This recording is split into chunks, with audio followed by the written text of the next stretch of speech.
हाय। तो आज हम पढ़ेंगे एसक्यूएल। तो क्या होता है एसक्यूएल? Structure query language. और इसमें बहुत सारे पार्ट हैं, तो हम यूनिट वाइज देखेंगे। हर एक वीडियो में एक यूनिट, और ऐसे कम 20 यूनिट है टोटल। तो आज फर्स्ट यूनिट देखेंगे क्या है। Introduction to SQL, what is SQL, what is database. तो चलते हैं फर्स्ट पे। तो व्हाट इज डेटाबेस? एक्सेल क्या होता है, डेटाबेस क्या होता है, एसक्यूएल क्या था, एप्लीकेशन, नो एसक्यूएल, ये सब कुछ कमांड, ये सब एक वीडियो में देखेंगे। तो डेटाबेस, डेटाबेस क्या होता है? तो database is a system that allow user to store and organise data. समझ लीजिए आपके पास डेटा है, मतलब किसी व्यक्ति की इंफॉर्मेशन है, प्रोसेस इंफॉर्मेशन। तो समझ लो ये डेटाबेस है, ठीक है। तो आप इसमें वैल्यू स्टोर कर रहे हो और ऑर्गेनाइज कर रहे हो अच्छे से, ठीक है। और फिर उसको यूज कर रहे हो, मैनिपुलेट कर रहे हो, तो ये डेटाबेस है एक प्रकार से, ठीक है। तो इसके पहले जब था, जब डेटाबेस नहीं था, तो हम डेटा को कैसे मैनिपुलेट वगैरह करते थे, मतलब अभी भी करते हैं। ये होता है ना कि जैसे कि आज डेटा बहुत बढ़ गया है क्योंकि इंटरनेट है। पहले ऐसा नहीं था। जैसे कि आज से कुछ साल पहले डेटा कम हुआ करते थे, तो हम एक्सेल यूज करते थे। आज भी एक्सेल यूज करते हैं। आज क्या हो गया कि डेटा ज्यादा है तो आप डेटाबेस यूज करो, और ज्यादा हो गया है तो एडवांस डेटा यूज करो, जैसे नो एसक्यूएल। जितना ज्यादा डेटा उसके लिए अलग अलग टूल बन गए हैं। तो पहले एक्सेल यूज करते थे। एक्सेल क्या था? Easy to use, untrained person can work. मतलब कोई भी जो भी ट्रेंड नहीं है, हल्का फुल्का जानकारी रखता है, पढ़ाई लिखाई है, वो एक्सेल यूज कर सकता है। बट डेटाबेस यूज करने के लिए आपको ट्रेंड पर्सन की जरूरत है। इसलिए पहले एक्सेल था नॉर्मल। आप एक्सेल पे जाते थे, सॉफ्टवेयर खोलते थे, डेटा को अपलोड करते थे, थोड़ा बहुत सीख के फॉर्मूला वगैरह अप्लाई करते थे, और डेटा को मेंटेन कर लेते थे। मैंने कि आपको जो प्रॉब्लम सॉल्व करनी है आप सॉल्व करते थे। तो ये मेनली क्या होता है, एक्सेल क्या है, अराउंड 10 लाख उसमें रो या कॉलम होते हैं।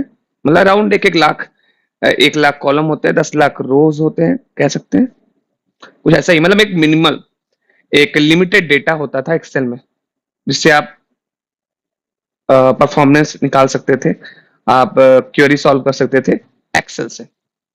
डेटाबेस से store large amount of data, काफी अमाउंट में डेटा स्टोर करता है। Good for one time analysis and quick chart. Excel क्या है, एक बार एनालिसिस के लिए, चार्ट बनाने के लिए, कुछ लिमिटेड चार्ट बनाने के लिए आप यूज कर सकते हो। Database can automate task, lot of task कर सकता है। No data integrity due to manual operation, okay. या हाई डेटा इंटीग्रिटी होती है, मतलब बहुत सारे प्रॉब्लम आप सॉल्व कर सकते हो। यहाँ पे इतना नहीं होता, लिमिटेड प्रॉब्लम आप सॉल्व कर सकते हो। लो सर्च फिल्टर कैपेबिलिटी, बहुत हाई तरीके से आप चीजों को नहीं ढूंढ सकते। अगर डेटा लार्ज है तो पॉसिबल नहीं होता है। डेटाबेस में सब सब पॉसिबल होता है। जस्ट एक आप क्वेरी लिखते हो, आप फाइंड कर लेते हो काफी जल्दी। यहाँ लो सर्च ये समझ सकते हो कि फाइंड भी कर सकते हो, पर टाइम लग जाता है। तो ह्यूमन ऐसा करते ही है। जब पहले एक्सेल था तो ह्यूमन सोचता था नेक्स्ट क्या है, तो वो प्रयास करता ही है कुछ नई चीजें आए, टाइम कम हो, ज्यादा डेटा लेके सॉल्व करे। तो पहले डेटा ही कम था, तो उस हिसाब से टूल बना एक्सेल। जब डेटा बढ़ने लगा, करोड़ों में डेटा होने लगा, तो डेटाबेस बन गया। डेटाबेस में भी हम आज पढ़ रहे हैं एसक्यूएल, तो एसक्यूएल है। आगे चल के नो एसक्यूएल बना, जब भी इमेज वगैरह, वीडियोस वगैरह डेटा ज्यादा होने लगे। आजकल ज्यादा नहीं हो रहा है कि वीडियोस ज्यादा देख रहे हो, इमेज सब लोग ज्यादा खींच रहे हैं, अपलोड कर रहे हैं, तो ये सब डेटा ज्यादा होने लगा, तो इसलिए नो एसक्यूएल डेटाबेस आ गया। इसके पहले एसक्यूएल डेटाबेस था। मतलब आज के दौर में सब कुछ है। एक्सेल भी है, जब कम डेटा है हमें एक्सेल यूज करना है। छोटा मोटा काम है, मतलब छोटा मोटा बहुत अपने आप बड़ा काम है, पर बहुत बड़ा जब काम है तो आप एसक्यूएल वगैरह डेटाबेस यूज कर रहे हो। जब उससे भी बड़ा काम है, इमेज वीडियो वगैरह आ गया है, तो आप नो एसक्यूएल डेटाबेस यूज कर रहे हो। तो नो एसक्यूएल तो मैं पढ़ने वाले नहीं है, बट हाँ जानकारी लेना पड़ता है कि क्या है नो एसक्यूएल, एसक्यूएल क्या है। तो यहाँ एक्सेल समझ गए। एक्सेल एक लिमिटेड डेटा के लिए था जिसपे हम मैनिपुलेशन वगैरह कर सकते थे। वही सेम काम हम डेटाबेस पे भी कर सकते हैं, but big amount of data. Storage आपका बहुत ज्यादा, अगर डेटा बहुत बड़ा है आपका, आपको बहुत बड़ा डेटा पे कोई वर्क कर रहा है, तो डेटाबेस यूज कर रहे हो। एसक्यूएल वहां फेल, सॉरी एक्सेल वहां फेल हो जाएगा। ठीक है, अब नेक्स्ट स्लाइड पे चलते हैं। जैसे मैंने बताया था एसक्यूएल ऐसा दिखता है, मतलब बॉक्स टाइप का। SQL means structure query language, मतलब लैंग्वेज टाइप का होता है, क्वेरी लिख के आप काम करते हो, इसे programming. SQL is a programming language, okay, a type of programming language used to interact with database. आपका डेटाबेस है ये, डेटाबेस में जो वैल्यू स्टोर की जाती है। अब आपके पास एसक्यूएल लैंग्वेज है, जैसे कि सी प्लस प्लस, पाइथन, ये सब लैंग्वेज होती है, वैसे एसक्यूएल भी लैंग्वेज है। इसमें कुछ रूल और रेगुलेशन लिखे हुए हैं, वो लिख के हम डेटाबेस में जो वैल्यू रखी है उससे बात कर सकते हैं, या फिर कुछ वैल्यू डाल भी सकते हैं, मतलब क्वेरी लिख के बना के खुद डेटा उसके अंदर डाल सकते हैं। तो आपके पास एसक्यूएल लैंग्वेज को आपको सीखनी पड़ती है। एक बार एसक्यूएल लैंग्वेज सीख गए तो आपके पास ढेरों डेटाबेसेस हैं, माई एसक्यूएल है, पोस्टग्री एसक्यूएल है, तो आप उस पर अपना क्वेरी लिख के आप काम कर सकते हो, डेटा को मैनिपुलेट वगैरह, चेंज वगैरह, इंटरैक्ट, डेटाबेस से इंटरैक्ट कर सकते हो। तो ये डेटाबेस है, इस टाइप से मान लो माई एसक्यूएल है, ठीक है, डेटाबेस में वैल्यू स्टोर होती है, ठीक है। डेटाबेस होता कैसा, समझ लो डेटाबेस ऐसा है, फिर इसके अंदर ही टेबल है, फिर उसके अंदर डेटा रखा हुआ है। डेटा रो और कॉलम के रूप में होता है, रो और कॉलम, कॉलम हो गया, ये रो हो गया, ठीक है। डेटाबेस है, फिर टेबल है, और फिर अंदर डेटा है, और हो जा, फिर अंदर डेटा है, और डेटा कैसे रखा हुआ है, रो और कॉलम में। तो ऐसा कुछ डेटाबेस होता है। एसक्यूएल क्या करता है, उसी डेटाबेस से बात करता है अपने लैंग्वेज की हेल्प से, ठीक है। हो गया ये। नेक्स्ट स्लाइड क्या है? तो इसमें एसक्यूएल लैंग्वेज में एप्लीकेशंस होते हैं, mainly 4 applications: create, read, update, delete. Statement in SQL, आपको डेटा से को क्रिएट करना है, रीड करना है कि क्या हो रहा है उसमें, अपडेट कुछ चेंज करना है, डिलीट करना है, ड्रॉप करना है। तो आप एसक्यूएल एप्लीकेशन है उसको आप लिख के, मतलब क्वेरी आप लिख के क्रिएट वगैरह आप करोगे तो वो होगा, वो वर्क करेगा। मेनली 4 होते हैं, इंटरव्यू में क्वेश्चंस पूछे जाते हैं, क्रेड ऑपरेशन कहते हैं इनको। तो ये मेन है, डेटा को मैनिपुलेट करते हैं, ठीक है। आगे हम क्वेरी में पढ़ेंगे, अभी हमें पता होना चाहिए कि हम एसक्यूएल से क्या क्या कर सकते हैं।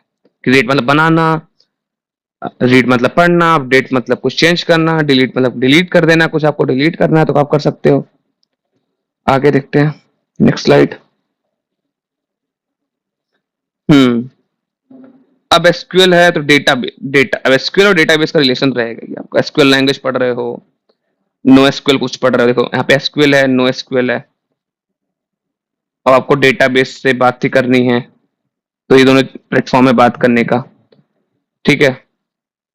डेटाबेस से बातें करनी है तो दो टाइप के डेटाबेसेस होते हैं, एक रिलेशनल डेटाबेस, एक नॉन रिलेशनल डेटाबेस, ओके। मतलब इन्वायरमेंट में, मतलब आपके समाज में, सोसाइटी में, या फिर इंटरनेट पे दो टाइप के डेटाबेसेस हैं, एक रिलेशनल डेटाबेस, एक नॉन रिलेशनल डेटाबेस। तो एसक्यूएल जो है वो रिलेशनल डेटाबेस है। अगर कोई कहे एसक्यूएल किस टाइप का डेटाबेस है तो आप कहोगे रिलेशनल डेटाबेस है। अगर कोई पूछे रिलेशनल डेटाबेस कौन कौन सा है तो आप कहोगे एसक्यूएल डेटाबेस जो होता है वो रिलेशनल डेटाबेस होता है। इसमें Postgre SQL, my SQL, MS SQL server, ये सब आते हैं। नॉन रिलेशनल डेटाबेस आप कहोगे तो नो एसक्यूएल डेटाबेस, जिनका कोई रिलेशन ना हो, वो जहां रैंडमली सब चीजें हो रही हो, ऐसा कुछ समझो, ठीक है।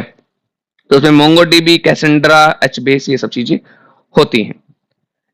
तो रिलेशनल मतलब रिलेशन, अगर इसका नाम रिलेशनल रखा गया है मतलब रिलेशन से कुछ तात्पर्य होगा, कुछ मतलब होगा। तो समझो कि याद करने का तरीका क्या है, एसक्यूएल में रो और कॉलम होते हैं। तो रो है, सॉरी कॉलम है, और ये रो है, तो देख नहीं रहे, एक साथ दोनों है, मतलब रिलेशन है, इन्हीं दो लोग के बीच रिलेशन बन रहा है ना। वैसे तो उसका डेफिनेशन कुछ और होगा, बट ऐसा समझो, रो और कॉलम में डेफिनेशन में वही कॉलम से डेटाबेस बन रहा है, तो इसलिए ये रिलेशनल डेटाबेस है, रिलेशनल डेटाबेस। तो data store in tables, table है ना ये, जिसमें रो और कॉलम है, और डेटा स्टोर होता है टेबल के अंदर, इसलिए इसको रिलेशनल कह रहे हैं। नॉन रिलेशनल डेटाबेस में क्या होता है? नो एसक्यूएल डेटाबेस में होता है डेटा स्टोर आर आइदर की वैल्यू पेयर, की वैल्यू वही डिक्शनरी वाला जब की वैल्यू पेयर होता था, डॉक्यूमेंट बेस्ड होते हैं, कुछ डॉक्यूमेंट में चीजें जेसॉन फॉर्मेट वगैरह में लिखी होती हैं, ग्राफ डेटाबेस और वाइट कॉलम स्टोर होता है, मतलब एक फिक्स रिलेशन नहीं होता इसमें कि वैल्यू ऐसे ही कुछ रो और कॉलम में स्टोर होंगी। They have dynamic schema. इसमें क्या होता है, जैसे आप बना दिए पहले से एक फिक्स स्कीमा होता है। दी database have the fixed and static pre defined schema. जैसे आपको बनाना है स्टूडेंट टेबल, तो स्टूडेंट का स्कीमा फिक्स है कि स्टूडेंट के अंदर क्या क्या आएगा, पहला कैसे वो किस कॉलेज में पढ़ रहा है, कौन सी क्लास में पढ़ रहा है, ये सब रहेगा, तो एक फिक्स स्कीमा है। इसमें डायनेमिक स्कीमा है, ठीक है। Low performance with the huge volume of data. अगर ज्यादा डेटा है, बहुत ज्यादा डेटा है, मतलब अब एक्सेल से जब कंपैरिजन कर रहे थे तो तब ठीक था। अब नो एसक्यूएल से कंपैरिजन करेंगे, मतलब पहले तो जब नो एसक्यूएल नहीं था, जब एसक्यूएल ही था, तो तब एसक्यूएल अपने आप में बेस्ट था, पर क्योंकि वहां पर सिर्फ रो और कॉलम टाइप के डेटा की बात होती थी। जब इमेज और वीडियो बढ़ने लगे और हाई क्वालिटी डेटा आने लगा, तो ये ज्यादा क्वालिटी वाला हो गया, ज्यादा ह्यूज अमाउंट का डेटा हो गया, मतलब उनकी वैल्यू स्टोर करना बहुत हार्ड हो गया। मतलब वीडियोस और इमेज का जो एक स्टोर करने का तरीका था टेबल वगैरह में, वो काफी ह्यूज था, काफी हार्ड था। तो ह्यूज वॉल्यूम ऑफ डेटा इसमें लो परफॉर्मेंस देता है, इसीलिए नॉन नो एसक्यूएल क्या था, ये इजिली वर्क करता था ह्यूज वॉल्यूम ऑफ डेटा पे, ठीक है। पर अभी भी सारी जो कंपनीज वगैरह हैं टॉप की, उनमें मतलब एसक्यूएल एक बहुत अच्छे टाइम तक अच्छा चला, तो उनके अंदर जो इनबिल्ट जो सिस्टम लगा दिए हैं वो एसक्यूएल लगा दिए हैं, तो कंपनी आज भी एसक्यूएल जानने वालों को हायर करती है। नो एसक्यूएल अभी हाल ही में ही फेमस हुआ है, 5 6 7 8 साल हुए हैं उसको, तो एग्जैक्टली मुझे ईयर नहीं याद है, पर हाल ही में जब से इमेज वीडियोस वगैरह टॉप पे आने लगी, तो ये ज्यादा वर्क करने लगा, क्योंकि ये डायनेमिक स्कीमा होता था, कोई रिलेशन नहीं है, कहीं से भी कुछ भी आ जा रहा है, तो ये ह्यूज पे वर्क करने लगा। ये कंपेयर टू इमेज और वीडियो छोड़ दो तो ज्यादा अच्छा वर्क करता है अदर डेटा पे, पर ठीक है, कंपैरिजन करोगे तो कोई ना कोई कम, कोई ना कोई ज्यादा हो ही जाएगा।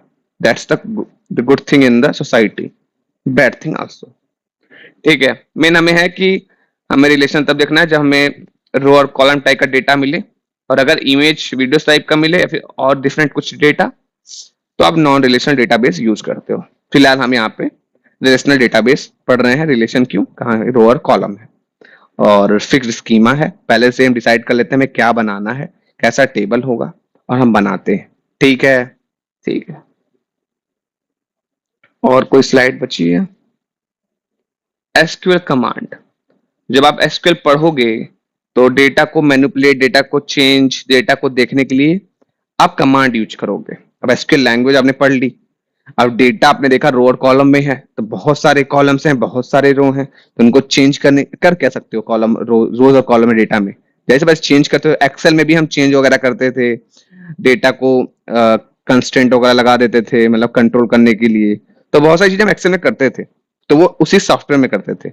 अब एसक्यूएल है तो उसमें कुछ चीजें फास्ट करनी थी, डेटा ह्यूज अमाउंट में डेटा था, तो हमने क्वेरी लैंग्वेज लिए बनाई थी एसक्यूएल क्वेरी लैंग्वेज, तो सब लिख के मेन है करते थे। अब इसमें 4 प्रकार की लैंग्वेज होती है, डीडीएल, डीएमएल, डीसीएल, टीसीएल।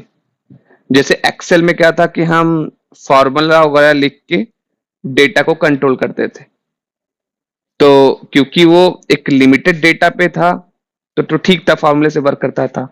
जब ह्यूज अमाउंट ऑफ डेटा आया तो एक्सेल की लिमिटेशन थी, पर लाखों करोड़ में डील करना है तो एसक्यूएल अच्छा वर्क करता था, ठीक है। तो इसलिए कमांड बनाएगी उन्हीं डेटा को जो हैवी डेटा है उससे बात करने के लिए, क्योंकि कोई सॉफ्टवेयर तो था नहीं, इसलिए कमांड बनाएगी, सॉफ्टवेयर पर लिमिटेड डेटा ही हो पाता था, तो एस क्वेरी के जरिए कमांड, मतलब जो क्वेरी है आपकी उसी में कुछ कमांड टाइप की चीजें लिखी होती हैं, तो अलग अलग कमांड जो होती है अलग अलग काम करती है। जैसे कि डीडीएल, डेटा डिफिनेशन लैंग्वेज, नाम से क्लियर, डिफाइन, तो डिफाइन करने के लिए create, drop, alter, truncate, rename, आपको कुछ चेंज करना है, आपको कुछ क्रिएट करना है, आपको कुछ ड्रॉप करना है, डिलीट करना है, तो मेन है सब कुछ सामने है, जो करना है आपको सब कुछ सामने है, ठीक है। तो आप क्वेरी लिखते हो, ये कीवर्ड्स यूज करते हो, और वो काम हो जाता है। DML, data manipulation. मैनिपुलेशन मतलब किसी को भटका देना, किसी को चेंज करना। तो insert, update, delete, select. Select करोगे मतलब किसी को चूज कर लिया और चेंजेस करने का प्रयास करने से सेलेक्ट। इंसर्ट, कुछ किसी के अंदर कुछ फिट करना चाहते हैं, इंसर्ट। पता नहीं, मैनिपुलेट करना मतलब इंसर्ट कर देना माइंड में। अपडेट, अपडेट करना भी वही सेंस आ रहा है। डिलीट, कुछ निकाल देना, ये भी सेंस आ रहा है, इसलिए मैनिपुलेशन कहते हैं इसको। डेटा कंट्रोल लैंग्वेज, कुछ सिक्योरिटी के जरिए कंट्रोल कर लेना। ग्रेट रिवोक, जैसे कि नेटफ्लिक्स पे होता नहीं है, आपने सब्सक्रिप्शन खरीदा तो आपको एक्सेस मिल गया, फिर हटा दिया गया, तो इसलिए कहते हैं डेटा कंट्रोल लैंग्वेज, कंट्रोल करना किसी चीज को। ट्रांजेक्शन कंट्रोल, नाम से के लिए ट्रांजेक्शन का कुछ काम होगा, कमिट, रोल बैक, पैसा वापस आता है, roll back, commit, save point, ये सब आगे चल के डिटेल में पढ़ेंगे। ठीक है, तो अभी इस वीडियो में यूनिट 1 में इतना ही। ठीक है, और एक स्लाइड देख लें अगर हो तो। वेट। हम्म। हम्म। तो हाँ, एसक्यूएल में इतने सारे डेटाबेसेस होते हैं, माई एसक्यूएल, पोस्टग्रे एसक्यूएल। मेनली यही दोनों हम यूज करते हैं ज्यादातर, माई एसक्यूएल। और भी एसक्यूएल होते हैं, ओरेकल वगैरह, तो जिसमें आप परफेक्ट हो इसको यूज करो। फिलहाल आगे चल के हम माई एसक्यूएल पे कोड देखेंगे। इसमें इतना ही यूनिट 1 में। That's it.